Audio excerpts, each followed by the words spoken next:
I ain't gonna lie, bro. You don't really realize how safe New York is until you take that motherfucking trip down south, folks. Like, I feel like everybody in New York really talk crazy. It's cause like, ain't nobody in New York with the fear of getting switched, bro. Cause it's not really gonna happen. You feel me, bro? Like, bro, in Atlanta, like that's the first time I ever had to wash my mouth. Like, in New York, bro, I ain't got no weight on my shoulders. I walk wherever I want. I say whatever the fuck I want. In Atlanta, bro, I don't know scary shit, but I wash my fucking mouth. I kid you not, I wash my mouth. Like, I don't know. I feel like you don't really realize how New York is fucking la la land till you take that trip down south, folks. I'm telling you.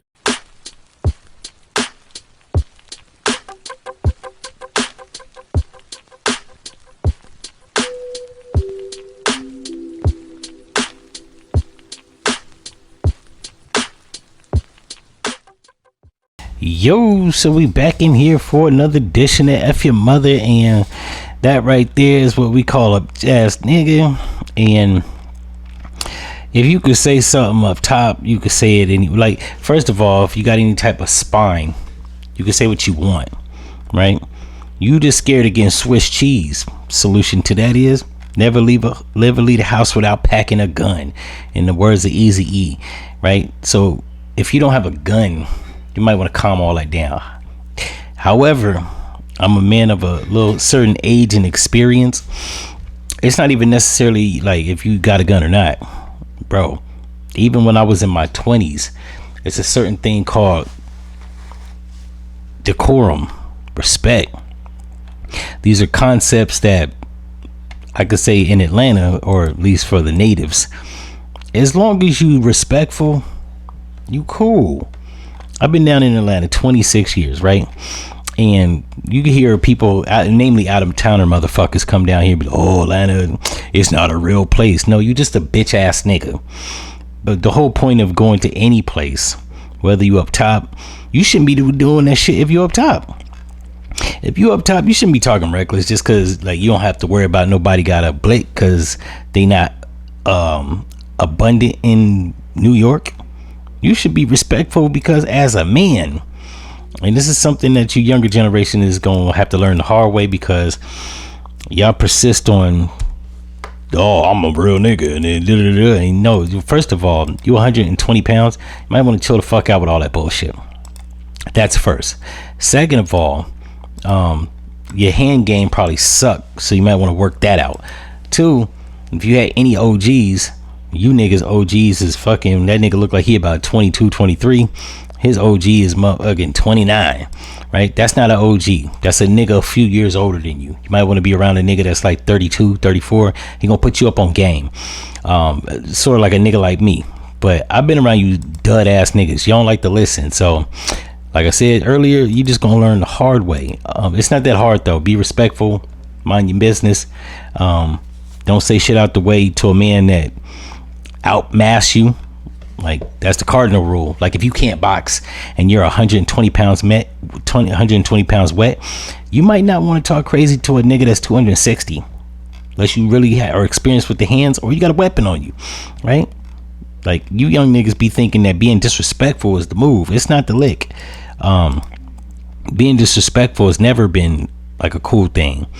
It's only cool because you niggas think that that's tough, and that's not the epitome of tough. Tough is being able to handle yourself, keep a nigga off you in the event that some shit go down. Tough is not talking shit to a nigga and like just because, right? It's the shit to do. Like I don't disrespect niggas unless they disrespect me. Even in conversation, I've been in Atlanta long enough, have heated conversations, and like nigga ain't calling me out my name, but shit getting hot and you anticipate a nigga might take it there, right? All you gotta calmly say, and I learned this from my OGs. All you gotta do is slow down, calm the situation down, and be like, yo, my guy, you know, we just having a friendly talk, a conversation.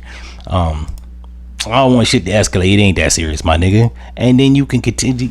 9 chances out of 10, typically a nigga be like, yeah, you right, folk. You know what I mean? It ain't that serious. And they'll calm. You gotta be a master in de-escalating shit.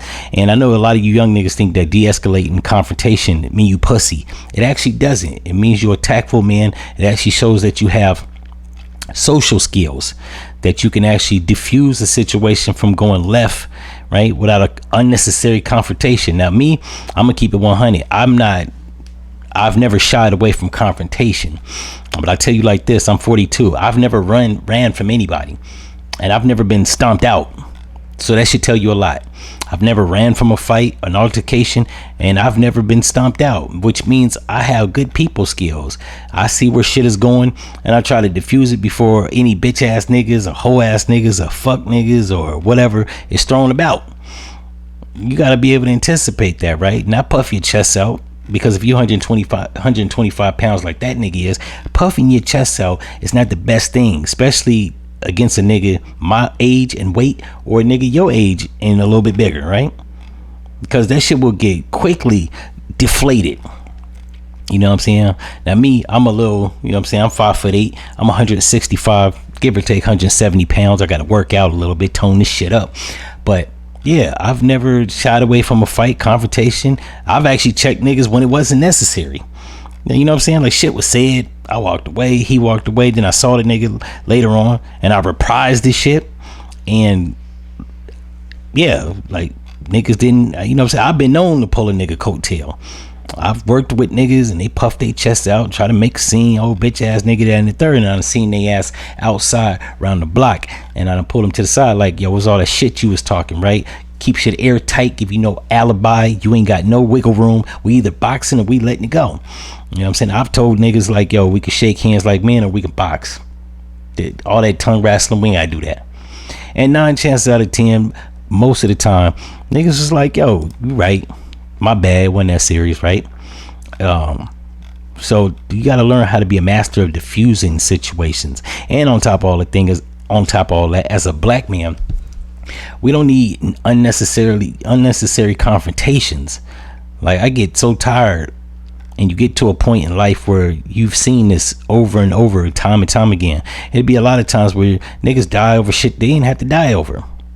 I told a nigga one time, we got into a conversation or into a confrontation, and I de-escalated this shit by telling him one thing. Like, yo, bro, you ain't stole no money from me, you ain't slapped my mama, and you ain't try to fuck my girl. We ain't got no problem. You know what I'm saying? And the nigga was like, you know what I'm saying, he did a little bit of recollection and, you know what I'm saying, self-reflection on the spot, and was like, you know what, bro, yo, you right. It ain't that serious. And the only reason I say this to say, I knew a nigga named Darwin, and I used to work with Darwin about 15 years ago. So about 15 years ago, I was like in my late 20s, 26, 27, some shit like that. And Darwin was like, this nigga had a jacket and had felonies for fist fights. And you know, to which I made the joke one day when I first met him, you know how much ass you gotta whip? You know how hard you gotta kick ass to get a felony for fighting? Fighting is a misdemeanor. Assault and battery, A and B, is a fucking misdemeanor, right? Domestic violence, depending on where you live, is a misdemeanor. To get a felony, you gotta not only be able to fight, you gotta know how to whip ass. This nigga broke bones, skin, right? Orbital fractures in people. That's a lot. That's unnecessary, right? Long story short, I say this to say, I worked with the nigga for about 2 years. We never got into it because he was a little younger than me. I think Darwin was like 19, 20, and I ended up going to Seattle for a bit, went to Seattle for about 2 years, and I came back to Atlanta. And I was about 29, 30 years old, I think, give or take. And I ran into a mutual friend that knew me and him. And, you know, just shooting the breeze. I was just like, yo, you run into that nigga Darwin? And that nigga was like, yo, somebody shot that nigga. As soon as he opened the door, somebody shot him in his chest. So I say all that to say, like, it probably had a lot to do with him puffing his chest out. And I seen my man get into it. Hell, he got into it a friend of mine. Now the friend that he got into it with could fight too, so it was just two niggas bumping heads. But you know what I'm saying, I was able to de-escalate it because I was cool with Darwin, and I told my nigga, like, yo, I'm cool with that nigga. I don't want y'all, like, we at the workplace trying to get money, relax. So I diffused it, right? I said all this to say, when I came back to Atlanta and seen the mutual friend, and he told me that he got killed, it probably had a lot to do with his hot-headedness, right? His eagerness to want to fight at the drop of a hat over stupid shit. I even think the stuff that he got into with my boy was nonsensical. It was over how he said some shit. It wasn't even like he didn't even disrespect him. He said, yo, what you saying? My man was like, yo, you heard me. And he was like, yo, you ain't talking to me. Over how some shit was said. This shit, sometimes niggas be dying over unnecessary shit. And the sad thing about this whole thing is that Darwin had 3 little girls. So now now his daughters don't have a father because he wanted to call somebody out and punk somebody, and hell, I don't know if he even got into it with a nigga. The point of the story is he ain't here no more. So it's not necessarily like about being tough. At the end of the day, if you got a life or you got something to live for, fighting should be the last priority. And not fighting don't necessarily mean you pussy. Like that's some shit from the 90s, bro. We should be a little bit more evolved, more advanced, to where niggas don't think that they a bitch ass nigga just cause they don't throw fights. You know what I'm saying? The only nigga that need to be fucking fighting, that get paid for it, is Mayweather, Mike Tyson, or Jake Paul. I tell niggas all the time, bro, I don't get paid for fighting. That doesn't mean I'm a bitch. That means I don't do this professionally. And most people don't fight professionally. People that ain't got, a wise nigga told me, it's always the niggas that ain't got shit that's down to fight. Niggas with shit to lose, businesses, side hustles, kids, a family, a girlfriend, a good job. We don't got time to be. You get to a certain age, after 25, bro, you should be working on stacking stock, building your portfolio, having a savings account with a high yielding ETF, money market account. I don't know, a wheel, some life insurance, some health insurance, like a mortgage. You don't need to. Fighting is stupid. That's what you do when you're a fucking kid. When you get a certain age, and I have to say about 25, grow the fuck up. You know what I'm saying? You shouldn't be hitting your girl. You should be hitting a nigga in the streets. You should need, when I see fights at Walmart, and I haven't seen them too often, but on World Star, but I seen one in person. It was the dumbest shit. And in my mind, I was thinking to myself, now I came here for some goddamn khakis. What the fuck could possibly have been said walking down aisle 4 to make you want to scuffle up against the goddamn fish sticks? Shit like that never makes sense to me.